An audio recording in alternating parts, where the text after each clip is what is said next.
السلام عليكم ورحمة الله. محدثكم ست داليا سالم، مدرس مساعد من قسم الترجمة.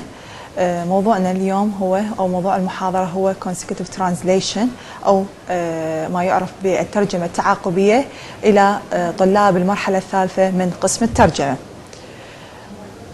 As a starting point, consecutive translation is a mode of interpreting in which the speaker makes a speech or says a few of sentences while the interpreter takes notes. The interpreter then reproduces what the speaker has said for the audience. He is normally standing or sitting close to the speaker, uses a pad or a pen to take notes, and uses the microphone if there is one.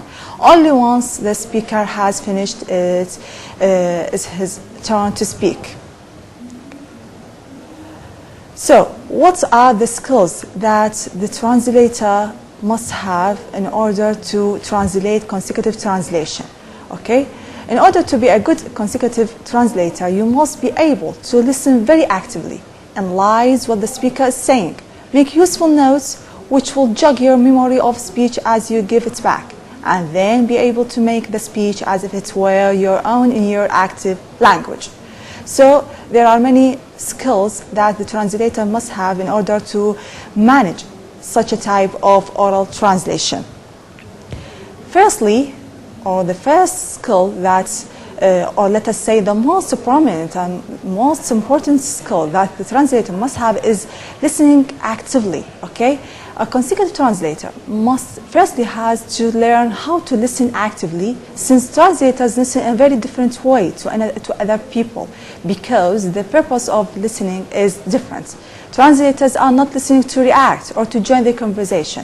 They are listening to be able to remember and produce accurately and faithfully in another language what was said. The second skill is taking notes.